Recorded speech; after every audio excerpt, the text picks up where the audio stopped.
As things stand now, we've never had a platform that lends itself so well to PC ports. We've never had a platform that boasts the technical specs of Microsoft's Xbox. However, with the game we're looking at now, Morrowind, it has to be noted there are still major hurdles the programmers face in porting the game down to a console. Hurdles that unfortunately haven't been overcome in this game. It actually does sadden me to say that if we're going to talk about Morrowind in the Xbox, we have to highlight the bugs that it has. In truth, the game's pretty much infested with them. If you've played the game, you'll have seen one of the loading screens which details it's a dangerous place in Vanderfeld and you should save often. Never a truer word was spoken. The fact is, the most dangerous foe you're up against in this game are those invincible, invisible giant bugs that conspire to ruin your gaming experience by trapping your leg on a mountain or throwing you out of a room through a wall into a black expanse of nothingness. Or my particular favourite, deviously intercepting your save game and scrubbing it from the hard drive and not even having the decency to scream, "I like it!" in your face. Just to put into perspective the criticisms I'm making here, they're criticisms from a guy who's put at least a conservative estimate mind, at least I'm doing Morrowind Game of the Year, mum! Sorry about that, Consolevaniacs. At least 150, 200 hours of game time into the first release of Morrowind, which was out around 15 months ago on the Xbox. And it's during that huge amount of game time that you peel back the layers of Morrowind and pick holes in things like the less than perfect method of levelling up, or the inadequate amount of dialogue in the game, be it verbal or text. But for a large stretch of time, probably longer than the entire length of most RPGs, Morrowind is an impressive outing. If you can force yourself to concentrate less on the usual RPG obsessions like levelling up, then you'll find many hours of joy-filled discovery, because it's in the pursuit of the higher stats that the game begins to unravel. You'll quickly notice the game is a dawdle, and after you reach about level 15, 16, you won't really have much trouble with any opponent. You'll also find that money is far too easy to come by in the game. With the addition of the island of Solheim from the original PC add-on pack of Bloodmoon, you might find some challenges in the new adversaries, but again, if you're above that is about level 20ish, you should be well equipped to handle the challenge.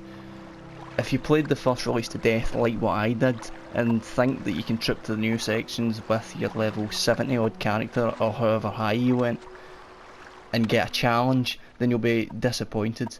Even with the newly added difficulty slider, you won't get much of a scrap from anything.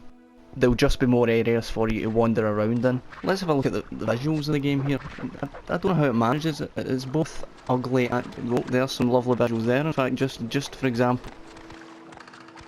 But it manages to be both ugly and beautiful at the same time.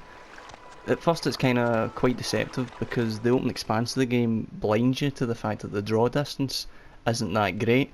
The water's still lovely though, as you can see. You'll also notice throughout the game that in a lot of interiors, most in fact, the light levels are quite low, which helps mask the fairly average detail levels. When you get further in the game, you can use magic to improve your sight under low levels, but this does result in you playing a far uglier game and a lot less atmospheric in a lot of places. You should also be aware that when increasing your stats with magical items, I like that it can highlight a lot of the bugs in the game, and I can show this to you by loading up one of my more recent saves with my high level character.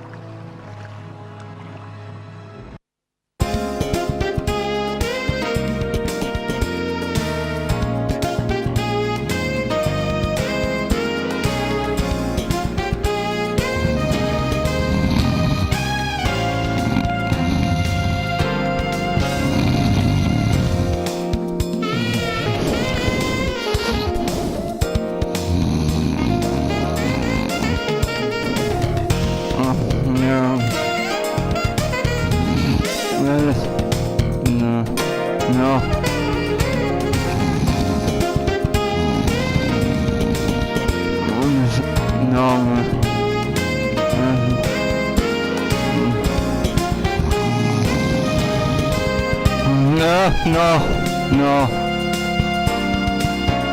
Oh. Come on then. Right then, this is the result of hours and hours and hours of gameplay, and this guy is about level 75ish, and he moves at a fair pelt. He's got fairly decent gear, and he's quite flash with the cash. As I've already said, there isn't much of a challenge left in the game at this level. You're thinking there must be something good about this game. You played it for long enough, you uber geek, and you're right. Morrowind is a very, very ambitious game. Rockstar papped us in a city and said do what you like, and we wandered around and we did what we like, and it was fun for some reason. Bethesda have given us an environment that's what, 15, 20 times the size of Grand Theft Auto, and it's fun for exactly the same reason. Essentially Morrowind is a wanderer. When you first dip into Morrowind, it's quite difficult to appreciate just how large a game environment is at your disposal. The fact is, if you're the type of person that treats every game purchase as a challenge to your gaming prowess and are dissatisfied when a title doesn't cater for your hunger for dense gameplay, then you don't want to buy Morrowind. It doesn't deliver immersive gameplay, it does deliver an immersive game world.